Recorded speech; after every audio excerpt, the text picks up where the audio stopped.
How's everyone doing out there? Bringing another live of the UFC fight card that was on October 10. Marlon Moraes against Sandhagen. That was a crazy event. The results were certainly not what I was expecting, but wow, it was definitely entertaining, and I'm very glad to have not missed that one. So I'm very happy to see what I saw, even though it wasn't what I was expecting. Marlon Moraes did get knocked out by Cory Sandhagen, which surprises me, but also at the same time doesn't really surprise me because the guy was able to do it, right? So Cory knocks him out, and now it looks like he may have a chance at the title shot because it was Marlon Moraes that had a title shot chance if he did go ahead and win Cory Sandhagen, but that certainly didn't happen. So looks like Cory Sandhagen may get the shot depending on how the UFC is going to balance their division in the bantamweight. So we'll have to wait and see how that plays out.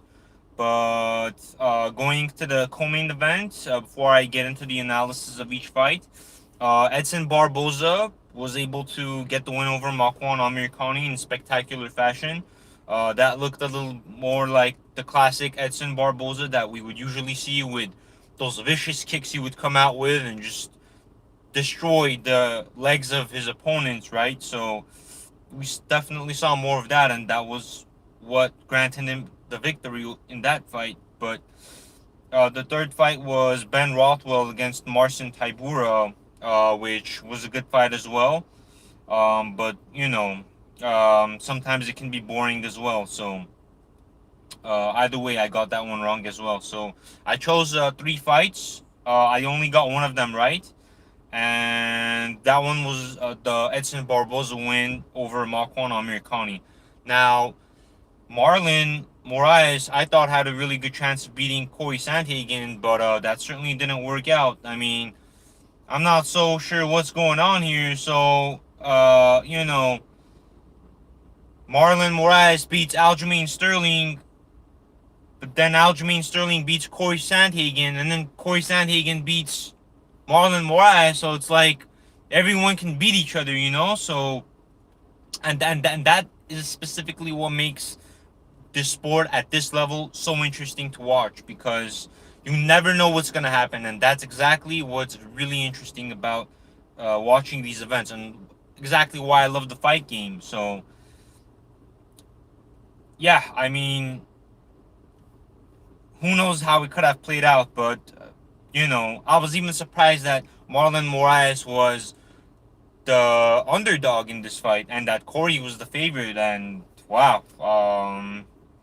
I guess the odd makers know a little more than the people than the viewers, right? So that was a very good event, and my oh my, how am I not going to speak about the knockout from what's his face? Yes, Joaquin. Am I saying that right? Joaquin Buckley against Ipa Kasanaganai.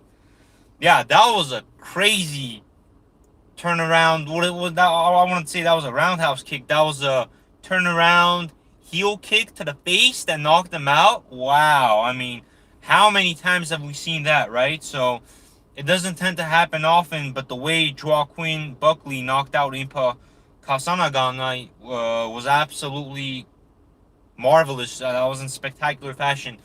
This replay is literally going around and taking place on all the screens around the world. So that was definitely a good fight as well. I mean, the way it ended, nobody expected someone would be able to finish another opponent with a spinning back kick with the heel to the face whenever his opponent was holding one of his legs, right? So if you guys actually go back and watch it, it's like a 15-20 second clip of Joaquin Buckley knocking out Impa Kasanaganai. I'm not even sure if I'm saying that right. Yeah, I'm not. Yeah, I'm good. I'm good with that. But you guys know who I'm talking about. But this whole fight card on October 10th was really interesting. It was a really good fight. They're really good fights. Some of them were decisions. Some of them were mere KOs, TKOs. So yeah, I mean they were all good fights, and we'll have to see where each of these fighters moves forward in their upcoming divisions. So, and there's been a lot of new faces over here, so we'll have to see what happens. Um, Now I'm gonna go in and pull up the UFC fight roster because it's a little hard saying this off the top of my head. Let me see here. UFC fight, uh, UFC fight roster, and by the way, drop some comments. Let me know who you guys think. Uh, you know, had a good chance of winning that fight. I thought it was Marlon, considering all the people he beat. I mean, he beat Jose Aldo. He beat a couple other big faces. But it looks like Cory was able to get the win. Hang on, let's see. Marlon Moraes. I'm trying to pull up the people Marlon had fought in comparison with Cory Sandhagen. So, just really quickly, yeah, Marlon Moraes beat Aljamain Sterling. Jimmy Rivera is another name. He lost to Henry Cejudo, who's, double champ. So, I mean, he was able to get at that level. He beat Jose Aldo, and now he lost to Cory Sandhagen. But regardless, he's still top five. So we'll have to see how Marlon does in his next fight. But this one was certainly not what I was expecting. But it was absolutely possible, which was something I knew. I just didn't expect it to happen. So we'll see what holds for Marlon in his next bout. So. And let me see, UFC fight roster. I'm trying to get the rankings here to see who's possibly going to be fighting who afterwards. Let's see, going to the bantamweight.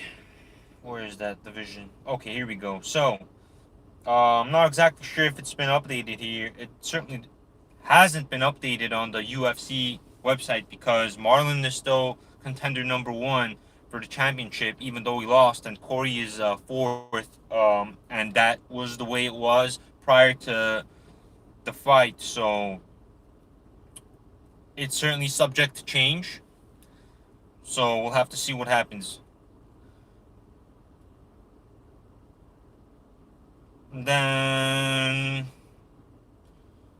Marlon, or I mean, not Marlon, Cory would either fight Aljamain Sterling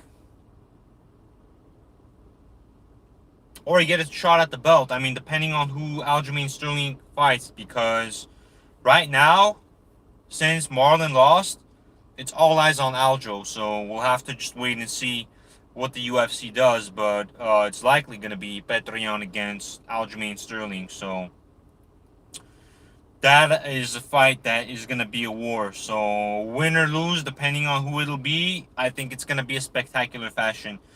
And not like the spectacular fashion Dana was describing between the Paulo Costa and Israel Adesanya fight. That certainly didn't take place the way it should have, right? But I think, a fight between Cory Sandhagen, I mean not Cory Sandhagen, a fight between Petrian and Aljamain Sterling is definitely going to be an explosive battle. So that's one I would love to see. And speaking of other good fights I'd love to see off the top of my head, they're talking about doing Israel Adesanya and John Jones. But that's in December, and we'll definitely have to be waiting for some updates on that. But yeah, we'll just have to wait and see what happens. Also, now going to Cory Sandhagen and who he'll likely fight. Um, Honestly, I'm not sure what they're gonna do with Cody Garbrandt because he's number 3, but if Cory Sandhagen is 4 and he just beat Marlon as a first contender, then I'm assuming he can probably wait for the winner of Petrian and Aljamain Sterling. Or I'm not sure how Cody Garbrandt. Let me go ahead and pull up Cody's wiki as well, just to see where he's at. Because I thought he won his last fight, and I knew he was coming off of a few losses. But I mean, Cody Garbrandt is the name, and the UFC will do a main event or a co-main event with him, even if he's looking good in a good streak. So Yes, there we go. He beat Rafael Assunção, who both Marlon Moraes and Cory Sandhagen have beat. So we'll have to see what happens regarding Cody Garbrandt. But I guess looking at the rankings, I mean, based on all the previous fights that have happened, I see Cory Sandhagen either fighting Cody, or I see Cory Sandhagen waiting for the title shot between Aljamain Sterling and Petrian. So that's entirely up to the UFC. But what I would personally love to see is Cory Sandhagen fighting another fight against the UFC contender prior to getting the belt. And I think a fight between Cory Sandhagen and Cody Garbrandt would be an excellent match that a lot of us would love to see. So, you guys let me know who you guys want to see fight in the bantamweight division. But I think both Cody and Cory are in a good position, and I think either way, depending on how those two fights play out, it's certainly seemingly that it's going to be Aljamain Sterling against Petrian next. And I'm not sure if Dana White even mentioned that. Just saying based off the way the rankings are looking, but yeah, Marlon is not the first contender anymore, and this is definitely not an updated one, considering Marlon lost to Cory. So if you guys actually look at the UFC roster right now, it's not updated, so I guess it's subject to change. But we'll have to wait for that. And what else did I want to talk about? Oh yeah, Edson Barboza. Man, Edson has literally fought killers. I mean, I remember Edson Barboza being ragdolled by Khabib Nurmagomedov, but I mean, that's Khabib. I mean, he does that. He's done that to everybody pretty much. But we'll have to wait and see if Khabib's gonna be able to get through Justin Gaethje like that. So that's a whole other fight and topic and conversation to talk about. But I'm just trying to see what else there is here that's worth mentioning for this fight card analysis. Between the two guys at the main event, of course. Oh yeah, and let me just go ahead and quickly say who Marlon might fight, considering he lost to Cory. So, um, I think Marlon can fight the winner of Cody Garbrandt.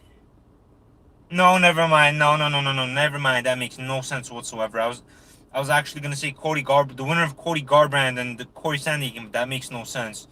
Considering number 4 and number 1 just fought, right? So I would actually say Marlon would fight Frankie Edgar for place number 3 or 4, because Cory's gonna move up and Marlon is gonna go down. So the rankings are gonna change here because it's not updated. But yeah, it looks like Marlon might fight Frankie Edgar. So that's likely the next fight for Marlon. Because or he can fight Cody, but I just don't see how the Cody and Marlon fight was gonna take place. So we'll have to see how it plays out. Usually when one guy drops out or something, it just messes everything up, especially when they're like a number 2 or number 3. But I guess at the same time they just end up losing their turn in a sense. So yeah, we'll just have to wait and see. But yeah, Marlon's likely gonna fight Frankie next or Cody. I'm not, so we don't know. Depending on who Cory Sandhagen gets matched up with, is also gonna depend on who Marlon is gonna fight next. So we'll have to see what happens there. And then I'm trying to think what else there is. Oh yes, and then just to quickly review the Edson Barboza and the Marquand fight. I really didn't know Marquand too much, but I know that Edson Barboza has fought killers. Let's see who Edson Barboza has fought. I'm gonna pull this up really quickly, and you guys can let me know if you guys think Edson has a good chance of winning the title shot again. So let me go ahead and pull him up. Da da da da. All right, here we go. Okay, so he's had a mix of wins and losses.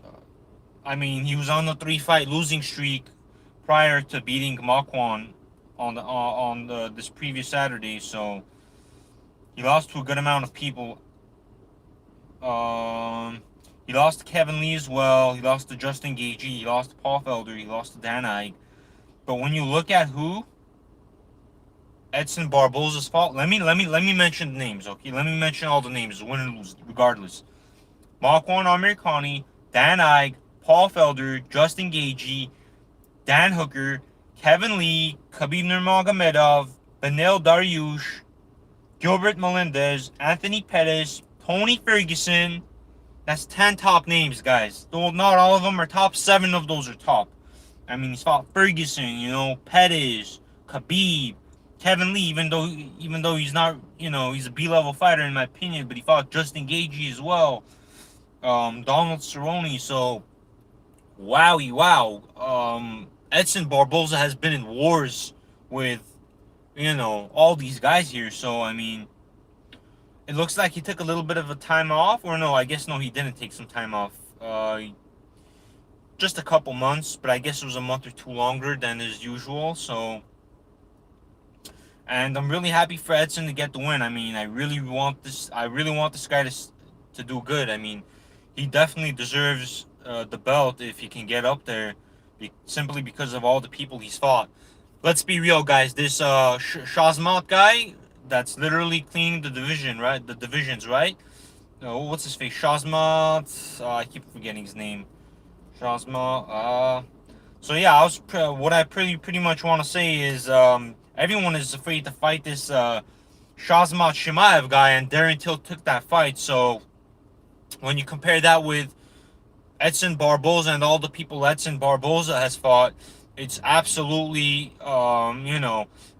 stunning to see how Edson Barboza was able to take all these fights, win or lose, simply because of his bravery, when everybody is trying to dodge Khamzat Chimaev, and here we see Darren Till wanting to take the fight, and I'm very happy for that. I'm very happy for Darren Till to take that fight. It's simply a battle I'd love to see between the two of them. So, yeah. So props to Edson Barboza for taking all of these, crazy, strong, very competitive fighters.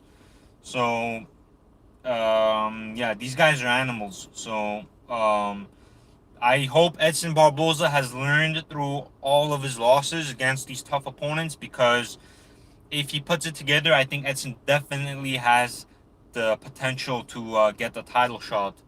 I mean, look who he's fought. If not in this division, if not in what division is it? What division is he fighting in right now?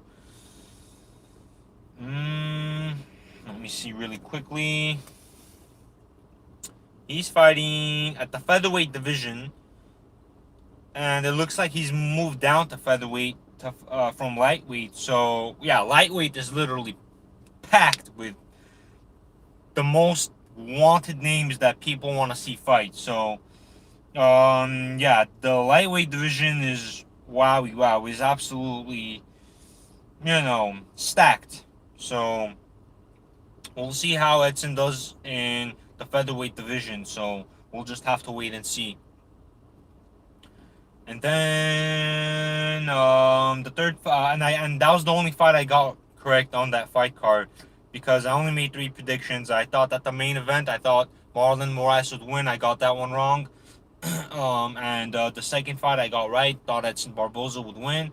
And the third fight between Ben Rothwell and Marcin Tybura, that one I also got wrong. I had Ben winning that one, but yeah. Yeah, I got that one wrong as well. So, but this was a good event. There were a good mixture of decisions, and there was also a good mixture of KO TKOs, right? So, especially that spinning back kick from Buckley. Keep forgetting his first name. Yeah, Joaquin Buckley. So, that was something that surprised every single fighter in every single weight division. So it doesn't happen often, but when it does, it's nice, So UFC can definitely use that for a highlight reel. So good for the UFC, and I'm sure then got the bonus. I didn't stay for the post fight press conference, but Joe Queen, I'm sure, got the bonus for nicest KO of that night. So trying to see if there's anything else. So that's pretty much gonna be it for this analysis, guys. We'll see who the UFC is gonna be matching up in terms of who's gonna fight who. But I gave my thoughts on who I think is gonna fight who. Drop your comments, guys. Like the video, subscribe, and be safe out there, guys. I know it's rough times right now, so I got more videos to come. I'm gonna likely doing a cryptocurrency video tonight as well, so stay tuned for that, as the world is moving more towards an electronic electronic platform basis. So be good out there, guys, and I'll catch you guys later. Okay, peace.